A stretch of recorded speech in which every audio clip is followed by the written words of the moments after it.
किस्मत में जब कौनो है नइखे पारी त कौन काम के 14 फरवरी। किस्मत में जब केहू है नइखे पारी तो साला काहे खाती 14 फरवरी। रोज दे परपोज दे रात भर भर पे डोज दे टेह दे सोच दे किस्म किस्म के पोज दे 7 दिन तक बेवकूफ बना के नया बॉयफ्रेंड खोज दे। हटाना डरामा ई डरामा तो मामा बना के छोड़ी। भाग में लिखल बा हमरा रहे के बांडा मन करे काशी जाके बन जाई पांडा।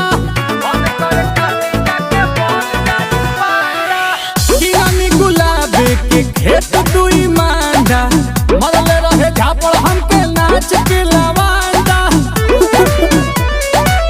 चढ़े के नमी